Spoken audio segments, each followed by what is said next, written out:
नमस्कार, मी योगेश माने. NDTV मराठीच्या प्रपंचमध्ये आपलं स्वागत आहे. प्रपंचचा चौथा भाग आहे आणि आजच्या भागात माझ्याबरोबर आहेत माझे सहकारी सागर कुलकर्णी, श्रीरंग खरे, मोहसिन शेख आणि माणिक मुंडे. आजच्या भागात आपण चर्चा करणार आहोत मनोज जरांगे पाटील यांचं आंदोलन या विषयावरती. मोहसिन, तू पहिल्या दिवसापासून हे आंदोलन कव्हर करतोयस आणि ह्यापूर्वीचे सुद्धा तू त्यांचे आंदोलन कव्हर केले. काय पाहिलंच या आंदोलनामध्ये वेगळं? जरांगे यांचं पहिलं आंदोलन साष्ट पिंपळगावला झालं. त्यानंतर त्यांनी 7 ते 8 आंदोलन केले. ते आंदोलनं एवढी चर्चेत नव्हती, मात्र आंदोलन चर्चेत आलं आंतरवारी सराटीमधून, जिथे लाठीचार्ज झाला. आता मुंबईला आलेलं हे आंदोलन पहिलं नाही आहे. पहिल्यांदा वाशीपर्यंत समजा लाठीचार्ज झाला नसता तर आंदोलनाची चर्चा झाली नसती झाली. कारण त्यापूर्वी 7 ते 8 आंदोलनं झाली होती आणि त्या आंदोलनाची बातमी व्हायची. मात्र जसे इतर लोक मराठा आरक्षणासाठी आंदोलनं करायची, छावा संघटना असतील किंवा इतर मराठा संघटना, तशी ही आंदोलनं व्हायची. मात्र आंतरवाली सराटीत लाठीचार्ज झाला आणि त्याचे व्हिडिओ समोर आले आणि त्यानंतर काही क्षणात, म्हणजे तासाभरात ज्या पद्धतीने मराठवाडा पेटला, त्यानंतर या आंदोलनाची नाही. पण मोहसिन, असं म्हटलं जातं की तिथे रोहित पवारांनी खूप मोठा सहभाग घेतला गेला. त्यांच्या ट्विट नंतरनं थेट शरद पवार तिथे स्वतः उतरले आणि त्याच्यानंतर खूप भडका उडाला. काय खरं झालं मग? हे खरं आहे की आंदोलन लाठीचार्ज झाला, त्यानंतर शरद पवारांची तात्काळ एंट्री होणे, लगेच तिसऱ्या दिवशी राज ठाकरेंचं तिथं पोहोचणे. उद्धव ठाकरे पण आले होते. उद्धव ठाकरे आले, राज ठाकरे आले आणि त्यामुळे अचानक एवढे मोठे नेते या आंदोलनात सगळ्या पाठिंबा देण्यासाठी सहभागी झाले आणि त्यामुळे तर आंदोलन मला वाटतं महिनाभर या सगळ्या गोष्टी चालल्या आणि ह्या सगळ्या लोकांच्या एंट्रीमुळे आंदोलनाची धग जी आहे ती वाढली. व्हिज्युअली ज्या पद्धतीने छर्रे मारण्यात आले, पोलिसांकडून आरोप झाले, व्हिज्युअली जशा पद्धतीने आले, त्यानंतर या आंदोलनाची चर्चा मराठवाड्यात. आता हे आंदोलन कसं झडलं यावेळेस पण, म्हणजे रोहित पवारांचं गेल्या 1-2 महिन्यातले जिथे मोठी घटना घडली तिथे रोहित पवार दिसत होते. जरांगेच्या आंदोलनामध्ये आता मात्र ते दिसत नाही. ऍक्च्युअली रोहित पवारांवर पण एक प्रपंच करायला हवा, पण तो आपण नंतर मी हे विचारतोय, आपण सगळ्यांनी पहिल्या दिवसापासून, पहिल्या घटनेपासून मनोज जरांगे पाटील एक मराठा नेते म्हणून कसे उभरतात आपण पाहिलं. पण त्यांचा कॉन्फिडन्स आहे तो गेल्या काही काळात एकदमच वाढत गेला. त्यांनी काही नेत्यांना पहिलं टार्गेट केलं, आता त्यांच्या टार्गेटवर फक्त फडणवीस आणि भाजप दिसत नाही. एवढ्या बाबतीत म्हणजे काय म्हणतात त्याला, ग्रामीण भागातलं म्हणा किंवा राजकीय एक नॅक म्हणा डोक्यातली, की तुम्हाला एखाद्या राजकारणामध्ये किंवा कुठली एखादी मोठी गोष्ट अचीव्ह करायची असेल तर तुम्हाला विरोधक खूप हुशारीनं निवडायला लागतो. आणि मला ते मनोज जरांगे पाटलांचं एवढ्या बाबतीत दिसतं की त्यांनी पहिल्या टप्प्यामध्ये भुजबळांना व्यवस्थित टार्गेट केलं आणि तो त्यांनी व्यवस्थित विरोधक निवडला. त्याच्यानंतरच्या टप्प्यामध्ये त्यांनी व्यवस्थित फडणवीसांना टार्गेट केलं. ही त्यांच्यातली चॉईस म्हणायला लागेल की त्यांनी ते व्यवस्थित करण्याचा, म्हणजे ते डोकं त्यांनी ते वापरलेलं दिसतंय.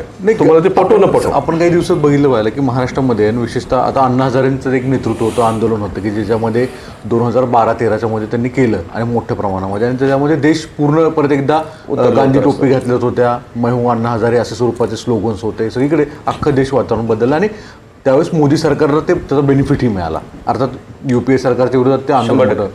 पण जरांगेंच्या बाबतीतची लाट आहे जी, त्याचा आपण जर विचार केला तर लोकसभेला जेवढा फायदा झाला तेवढा एक मेजर परत एकदा खरोखर तेवढा फायदा झाला का? मतांचं ध्रुवीकरण झालं, पण ते ज्या पद्धतीनं रिफ्लेक्ट व्हायला पाहिजे होतं तसं झालेलं दिसलं का? नाही. आता आज जर आपण बघितलं की जरांगेंचं आंदोलन मुंबई सुरू आहे, तिथे पहिल्यांदा कोण गेलंय तर मराठवाड्यातले खासदार. परभणीचे खासदार बंडू जाधव गेलेत, दुसरीकडे बीडचे खासदार गेलेले आहेत. काय ह्या सगळ्या पहिल्यांदा सगळ्यांना माहिती आहे की आपण खासदार होण्यामध्ये सगळ्यात मोलाचा वाटा जो असेल तो जरांगेंचा, हे मान्य करावं लागेल. आणि जरांगेंचं मला असं एक स्वतःला त्यातलं एक चांगला प्लस पॉईंट असा दिसतो की जो ग्रामीण टच असणारा नेता आहे, अतिशय वल्गर बोलतो, अनेक वेळा तो वादग्रस्त होतो, परत माफी मागण्याची वेळ त्याच्यावर येते, ही वस्तुस्थिती आहे.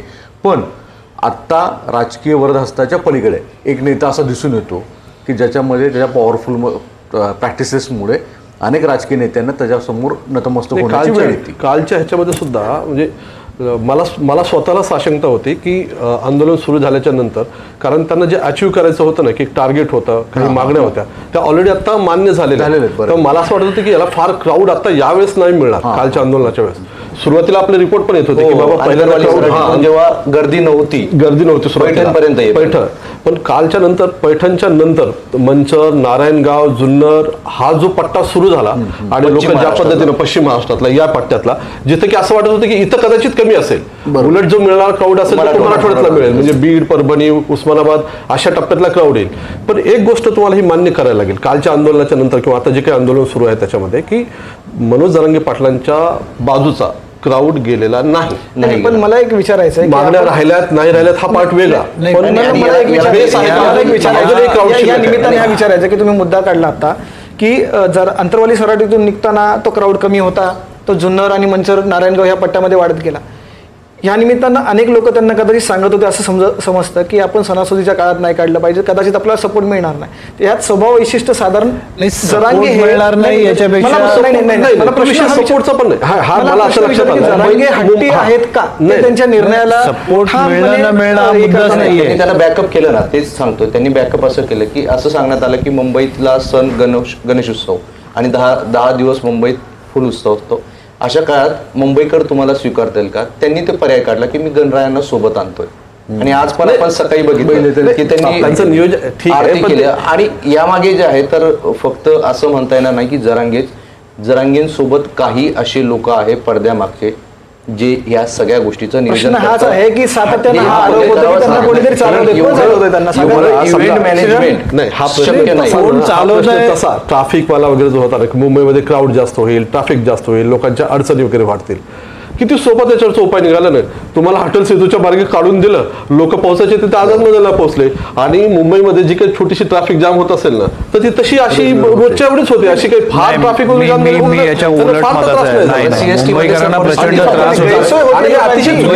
जरांगेच्या नावावर टाकणं ट्रॅफिक होतं म्हणून तुम्ही येऊ नका, माझं या टायमिंगला ट्रॅफिकवाला कधी अडकत नाही ना, म्हणजे एखादा माणूस फक्त जरांगेच्या नावावर. आता जे त्या परिसरामध्ये होते छत्रपती शिवाजी महाराज टर्मिनल्स अतिशय वर्दळीचं ठिकाण आहे. आता ठीक आहे 2 दिवस गणपतीचे आहे. बरं, मुंबईमध्ये बहुतेक सगळ्यांना माहिती आहे की 1.5 दिवसाचा विसर्जनानंतर क्राऊड हे पब्लिक आहे ते आपलं ऑफिस करण्यासाठी आज येत होतं. त्याचवेळी सीएसटी असेल आणि आपण चर्चगेट असेल या दोन्ही ठिकाणी, तसंच कोस्टल रोडच्या टनेल रोडमध्ये आता आम्ही पण स्वतः तिथून प्रवास करत होतो तर प्रचंड ट्रॅफिक होतं. लोक कुठल्याही बेशिस्त पद्धतीने येत होते. आता सगळ्यात मुद्दा उपस्थित राहतो तो म्हणजे क्राऊड मॅनेजमेंट जे म्हणत होतो की जेव्हा होणार नाही पण ते झालं आणि ते विशेषतः पश्चिम महाराष्ट्रातनं झालं. आपण मुद्दा लागता याला पाहायला मला वाटतं की पश्चिम महाराष्ट्रातनंच काय झालं हे सुरुवात होते. जरांगेंना ताकद परत एकदा कोण ना कोणते राजकीय नेते देतात. 2 दिवस झालं मुख्यमंत्री जे बोलतात राजकीय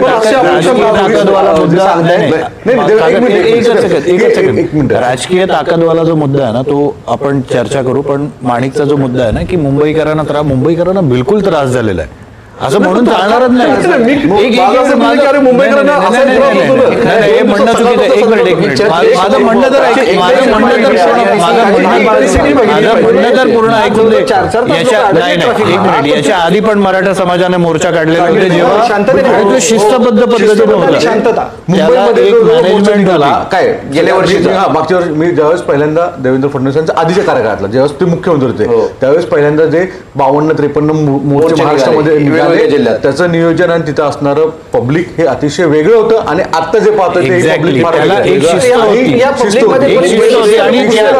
सगळ्यात महत्वाचं जे मोर्चे निघालेले काही लोक घुसले असतील हे सगळं वातावरण खराब करणे. मी याच्या पुढचा मी मोसीन तोच मुद्दा बोलणार आहे. लोक घुसले असतील हे जरांनी स्वतः आपल्या भाषणात मी तोच मुद्दा बोलणार आहे. पण त्या मोर्चाला जर आठवत असेल तर कोणी नेतृत्व नव्हतं.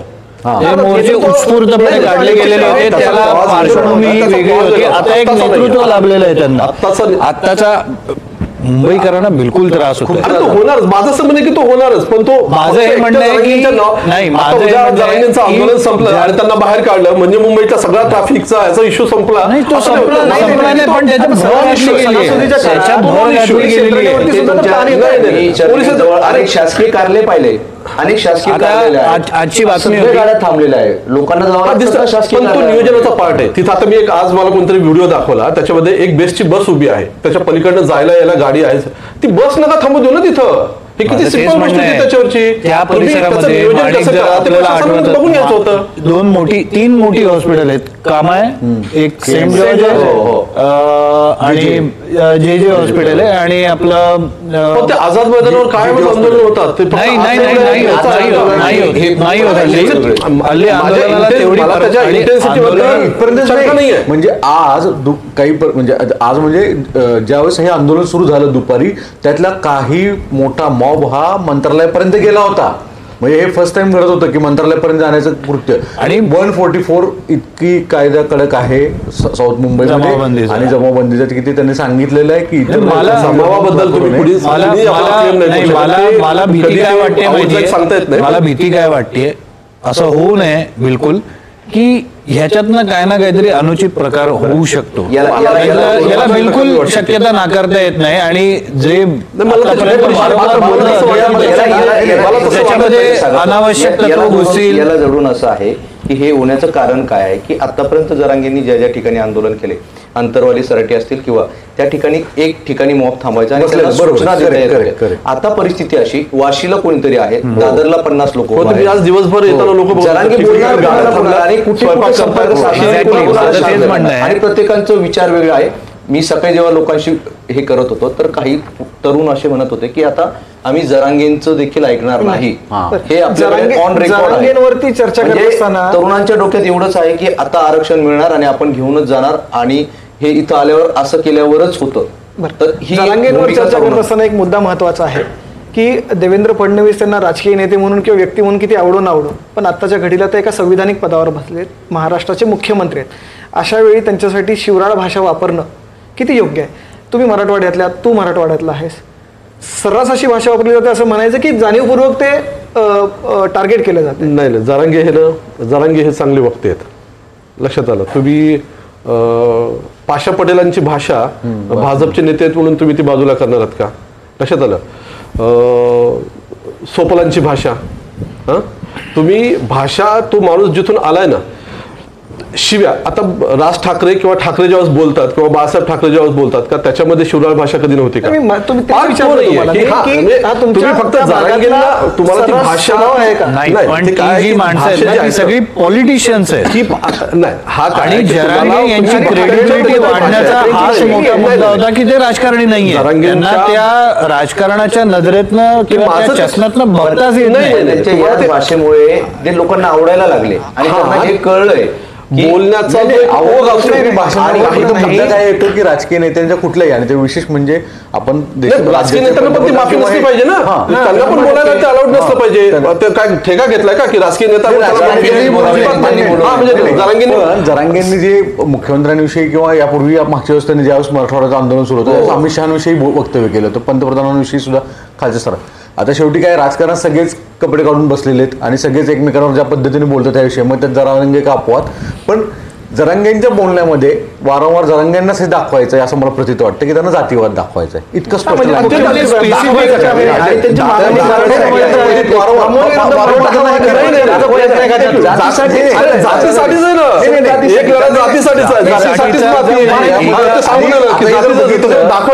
देवेंद्र फडणवीसांचा विषय असो किंवा मुद्दाम मग भुजबळ बोलत नाही यार किंवा हाके बोलत काय भुजबळांचं ना परत येतं की भुजबळ, आता मी गेल्या आठवड्यावर ऐकतो की भुजबळ का बोलत नाही. आणि ज्या भुजबळांच्या नावावर ओबीसीच्या मताचं ध्रुवीकरण केलं, त्यांचा फायदा घेतला, जिंकल्याच्या नंतर त्याला बाजूला केलं. आता भुजबळांना कदाचित वाटलं असेल यार मला असे का आता तर मी राहतो बाजूला, तुमची तुम्ही लढून घ्या. किती सोपं. गेल्या काही दिवसापासून एक सूर दिसत आहे की आपल्या मंत्रिमंडळामध्ये म्हणजे मुख्यमंत्री जरी ब्राह्मण असले तरी 2 उपमुख्यमंत्री मराठा आहेत. जरांगेंचं त्या दिवशी स्टेटमेंट होतं की दोघे बाबा चांगले आहेत, आमच्याकडे लक्ष देतात. आणि पुन्हा तेच की मुख्यमंत्री आमच्याकडे बघत नाही. तुम्ही ते म्हणाल की ते विरोधक निवडताना ते काय म्हणतात चालूगिरी करणे, हुशारीपणा करण्याचा प्रयत्न करणे, की त्यांना माहित आहे की अरे आपल्याला जर थोडंसं चर्चेत आपण करायचं असेल ना, एक टार्गेट आपल्याला कुणाला करायचं तर जरी एका बाजूला असली ना तरी त्यांनी मुंबईमध्ये या वेळेला येऊन आंदोलन करणे मला पटलेलं नाहीये. त्यांना आंदोलन करण्याचा बिलकुल अधिकार आहे, त्यांना तो संविधानाने अधिकार दिलेला आहे. पण सध्याच्या आत्ताच्या परिस्थितीमध्ये मुंबई मुंबईमध्ये त्यांनी येऊन आंदोलन करणं हे अजिबात पटलेलं नाही आणि हळूहळू मुंबईकर याला वैतागतील. मुंबईकर अजिबात नाही, हे बरोबर नाही, हे बरोबर नाही, अजिबात मान्य नाही. हे म्हणजे मुंबई बाहेरच्या मराठी लोकांनी मुंबईत येऊ नये ह्याच्यामध्ये मान्य करा हे तुम्हाला आरक्षण मुंबईतल्या माणूस आरक्षण घेणार नाही. तुम्ही मुंबईत येणार नाही कसं म्हणताय? तुम्हाला आपण आताच्या वेळेला येणं हा नाही अजिबात आताच्या वेळेला हा मुद्दा चुकीचा आहे. हे तुम्ही सांगणार कसं ना की अरे तू ह्या दिवसात येऊ नको, बिलकुल करू शकतो. झालं काय तर नाही, तुम्ही ट्रॅफिक याला बिलकुल सांगू शकतो. जरांगेंना उद्या बाजूला केलं संपलं. मुंबईच्या वेशीवर ट्रॅफिक व्यवस्थित तुमचे नाले तुमतात, तुमचे घर बुजून जातात, तुम्ही तो जरांगेंच्या नैसर्गिक संकट दोन गोष्टी वेगवेगळ्या आहेत. अजिबात समाजाला जोडून चालणार नाहीये. सरकारला पुन्हा एकदा सांगतो की पुन्हा एकदा माझा मुद्दा सांगतो की आंदोलन करायला हरकत नाही. मुंबईत येऊन आंदोलन करायला हरकत नाही. आताच्या वेळेला जी वेळ निवडली ना त्या वेळ निवडली ना त्या वेळेला मुंबईमध्ये येऊन बिलकुल आंदोलन करावं आणि कुठल्याही वेळेला करावं. पण ही वेळ योग्यच नाही. माझं एक म्हणणं मुंबईमध्ये या वेळेला येऊन आंदोलन करणं हे बरोबर नाही. मी फसलाच्या डब्यात आणखी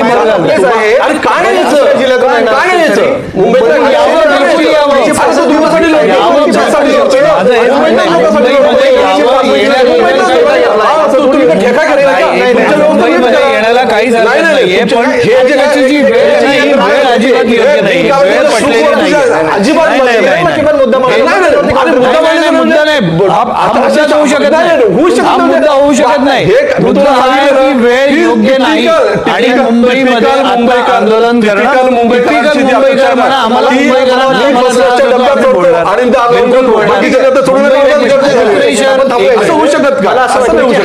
आपण पुढे सरतो. मुंबईची फक्त गर्दी आणि मुंबईत होणाऱ्या ह्या गर्दीचा गोंधळ ह्याच्यावर बोलत नाही आपण. जरांगेंवर बोलतोय, जरांगेंच्या निर्णयांवर. तुम्ही सांगायला लागेल नाही, तुम्हाला उद्या सांगायला लागेल मुंबईमध्ये उन्हाळा तेवढाच तीव्र असतो, उन्हाळ्यामध्ये पावसाळा तेवढाच होतो. मुंबई ही 12 महिने अशीच असते. तुम्हाला उद्या म्हणणार आहेत का की नाही आता दलितांचे आंदोलन होत आहेत, आले नाहीत पाहिजे, मजुरांचे आंदोलन आहेत आता मुंबईत आलं नाही पाहिजे. 12 महिने तुम्ही 12 महिने असतात. तुम्हाला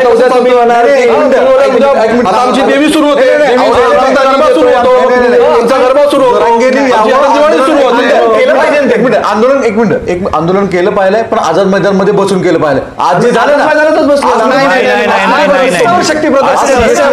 आज सगळीकडे बसले, कोस्टल रोड पॅक करून टाकलाय. हे काम आहे आंदोलन.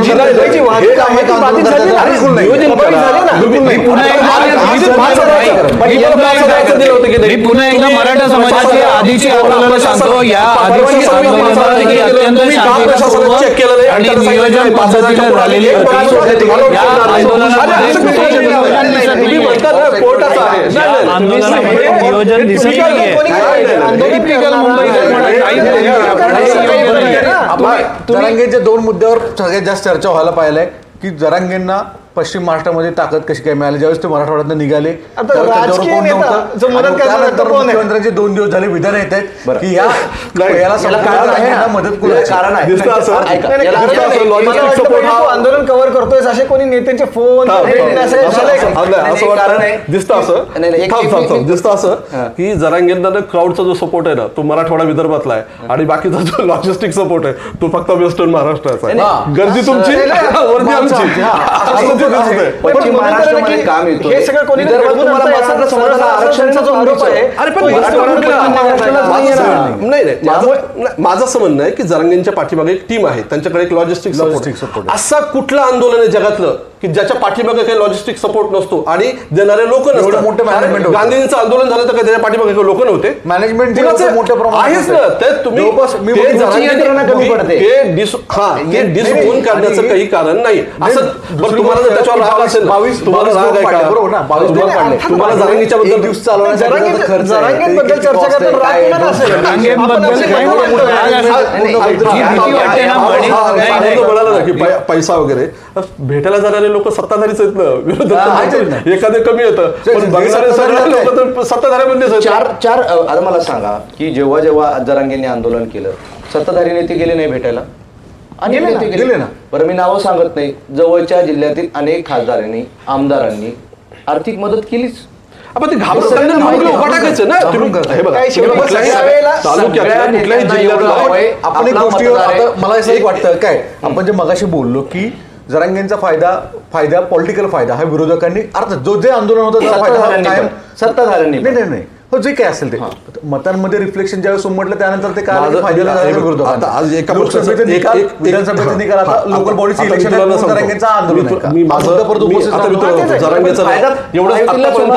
आतापर्यंतची ना ही सगळी चर्चा आहे की त्या ईव्हीएम वगैरे काय त्या आपल्या मशीन्स वगैरे झाल्या, लाडकी बहिणीनं मतं दिलं वगैरे.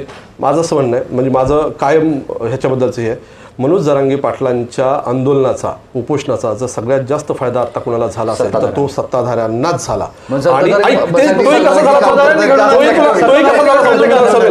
विधानसभेला तुम्हाला पटो न पटो हे जे होतं ना की हिंदुत्वाचं कार्ड खेळलं म्हणून ते निवडून आले, लाडक्या बहिणींनी मतं दिलं म्हणून युतीचं सरकार आलं, ते छोटी छोटी कारण आहेत. पण बेसिकली तुम्ही महाराष्ट्रामध्ये मराठावर असं ध्रुवीकरण झालं. ओबीसीच्या कास्ट जास्त आहेत, मतदारसंघ छोटे होते, लोकसभेसारखे नव्हते, तिथं ध्रुवीकरण झालं. तिथं ओबीसीने एक गठ्ठा महायुतीला मतदान केलं आणि तिथंच त्याचा फायदा जरांगेंना इकडे झाला असं की मराठा वोट इकडे 2 राष्ट्रवादी झाल्या, हा इकडे वेगवेगळे पक्ष शिवसेना झाल्या. काँग्रेसला राग येईल बरं.